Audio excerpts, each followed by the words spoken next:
What do you think, Robert Fox? Do you think the public still trust journalism? I don't know, because it's such a general and vague and sweeping statement you're making. It's not even worth scrutiny. People who consume news ask my viewers. That's very disrespectful. I'm going to interrupt you. That's very disrespectful to my viewers who take the view that they've been gaslit in the course of the pandemic by having concerns about lockdowns and the vaccine as just one example. Well, that's a point of view which a lot of people don't share. I mean, you're an epitome of what is going on, which, as Julio said, it's highly polemical at the moment. The news business is going through quite a rough ride. I don't think news and news reporting is over, by the way. It is changing all the time. It is vitally necessary. Just think of the frontline reporting that we've been having from places like Bucha in Ukraine. I think it's terribly easy. But I've written about this for years and years and years to grossly oversimplify the proposition. And I would just like to add one thing about the doubts about journalists of great probity and the charge of fake news. It's a political tool. It's a political tool politicians use against their enemies, perceived, real or otherwise, in the media. The media is going to carry on, but I absolutely agree it is changing. But I do think that high-end reporting still very much has a role. And I love your paper. The Evening Standard is a venerated institution. And of course, you're one of the most respected and experienced journalists in the country, Robert, and a friend of this show. We've had you in the studio many times. But I take umbrage with your dismissal that many Brits out there feel disconcerted with and actually a lack of credibility around journalism. Let's look at those government press conferences during the pandemic. Why was it that every journalist asked why we weren't having more lockdowns and stricter COVID measures? Why did we have one narrative around the COVID-19 pandemic, which was that it was the bubonic plague? Sorry, is that a statement? Yeah, well, it's a question. Why did the media offer such a one-sided perspective on coronavirus? Well, I don't think that if you took a serious interest in corona, and it is still a very open question where it came from, what it is, and why it suddenly blew up in the way that it did, concentrating obviously on Wuhan and other places. We now know it was around long before the lab accident in Wuhan. I think that the problem with journalism is it's very difficult in rolling news stories to say definitively you are right. It's a part of the thing of war reporting. War reporters should never be asked to analyze what is happening in the whole strategy, because he or she is very much focused on the high intensity drama in front of them. Yes, I mean, what do you think about, for example, just as an example, Julio, the coverage in the States of the coronavirus pandemic? Is that something which has lost credibility for the media in the United States? Absolutely. This is something that I wrote about actually after about 6 months into the pandemic. You know, media is a business. You know, and I think that a lot of these, whether they're online outlets, whether they're cable news, regardless of what they may be, they saw that fear drove people to be on their websites, to watch their broadcasts, to do all these things. So it became like kind of a fear-mongering tactics kind of took over because it kept people glued to their sets. And they weren't working, they weren't going outside, they weren't going to bars, they weren't going to restaurants, so they had nothing better to do than sit in front of their television. So it became a competition who could put on the scariest broadcast and bring in the highest ratings.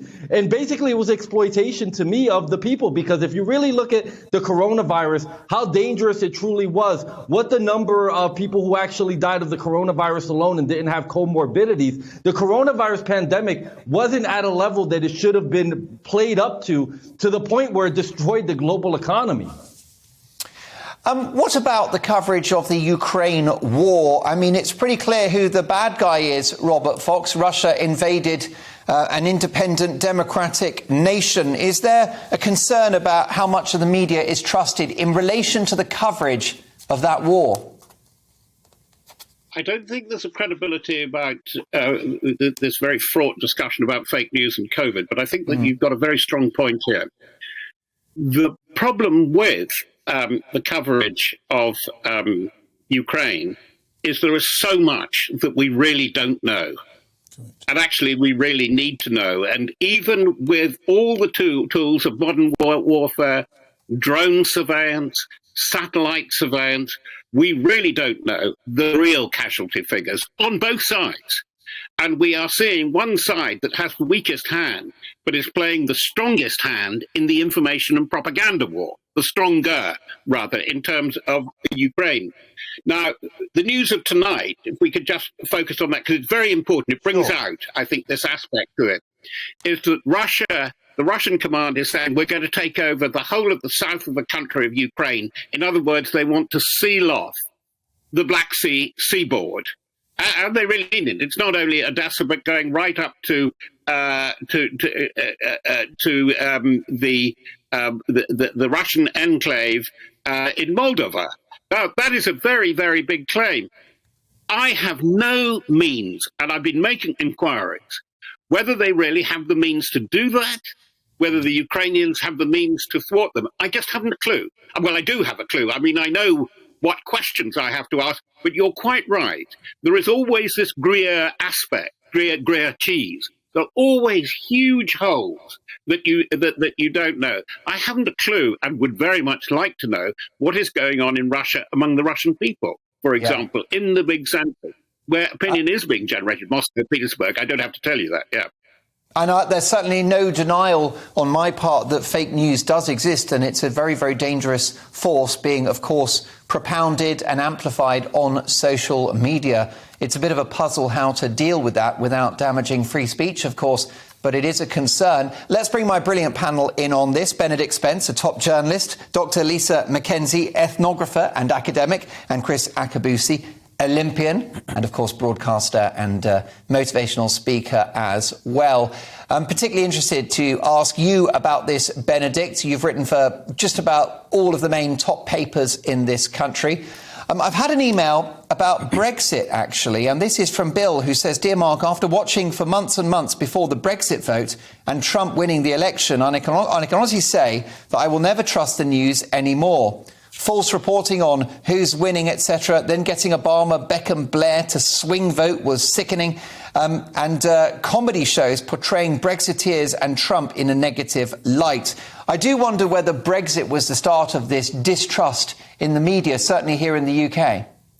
I think in the UK it wasn't necessarily the start, but I think it certainly shone a light on separating polls that had been pulling apart for a while anyway. And I think that sort of started with the, sort of the advent, I suppose, more of the columnist, of opinion pieces, of that sort of thing, and that sort of blurring the boundary between what was, I suppose, once upon a time, straight news reporting and, sort of insurgent media organizations, YouTubers, the rise of Twitter, social media and that sort of thing. It made it far easier for opposing points of view to be broadcast where perhaps once they wouldn't necessarily have had much of an area. I think social media has played a very significant role in this. It's given voice to all kinds of people that once upon a time would have been locked out. But I don't just think it's a question so much of people not trusting the media. There was a very interesting poll that came out, I think it was yesterday, or the day before yesterday, rather, in the United States, comparing Democrats and Republican voters, and not just their faith in the media, but their faith in institutions in general.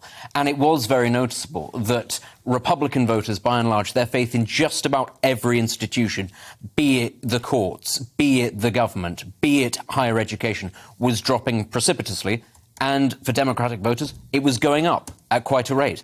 And I think that shows, really, that across many Western cultures, there is a pulling apart of values, of what one side believes is trustworthy and what the other believes is trustworthy. I think it represents the fact that in many cases, a more sort of liberal wing has taken, or is perceived at least to have taken possession of things like large media institutions, like higher education institutions. That is, at the very least, the perception. And you can understand, therefore, why, with the sort of the larger democratization, if you like, like, of access to the media, that would instill a lack of trust in a lot of organisations, including newspapers, including radio stations, including television stations. If you believe wholeheartedly that the other side controls the narrative, of course you're going to lose trust in that, because that's just the way that human beings are. Ultimately, we're very tribal. We like to think, especially those of us who work in the media, or those of us who work in law or academia, we like to think that we're very rational and that we can look at things in the cold, hard light of day and just separate the facts and take out the emotion. But that's not what we do. That's never been what human beings do. And I think that's just a reflection of the general state of play.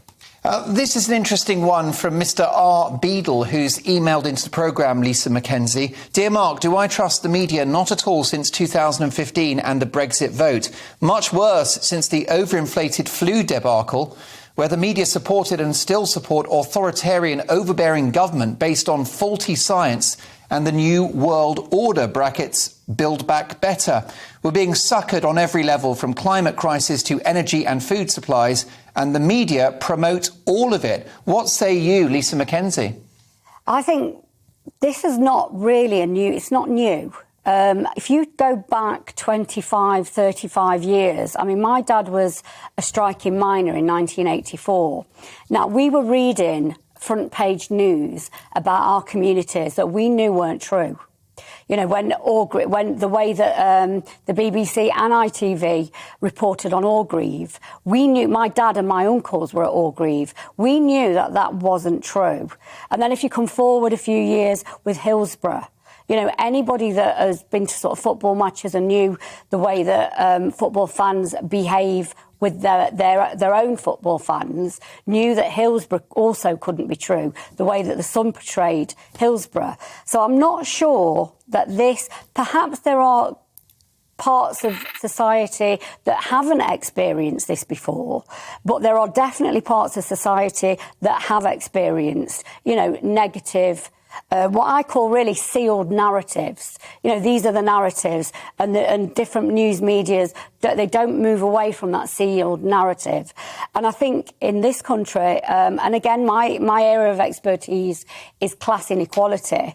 And I think in this country, if you are working class, you have been very suspicious of the news media for a long time, because they have always portrayed us in very negative narratives. Also, I was thinking as well about the way that, again, you were saying, you know, that people don't, you know, they believe the media, or they don't believe the media, or these narratives that keep pushing out. But I did some research at the beginning of the lockdown, and I got 46 people to write me a daily diary, very similar to the mass observation studies in the 1930s. And even though, you know, we'd got nothing else to do during that early stage of lockdown, people were watching the television, were listening to all the news, but they still weren't believing it, because I've got the diaries where people are very sceptical of what they were being told. So I think that healthy scepticism has always been with the British public. So I don't think this is, exactly new. I think perhaps there are different parts of society that have trusted in institutions because the institutions have worked for them, and perhaps now they're not. But I think there are other parts of society that have never trusted the institutions. So I think that's something, that's where I would say. Chris Akabusi, briefly, your thoughts? Well, I think the points have been very well made. Certainly, when I was a younger person, I believed in all the institutions, but the points have been made. The media is very, very political now, and he who pays a piper calls a tune. And you talked about COVID, for example. The biggest investor in the media at that time, advertising, was Her Majesty's government.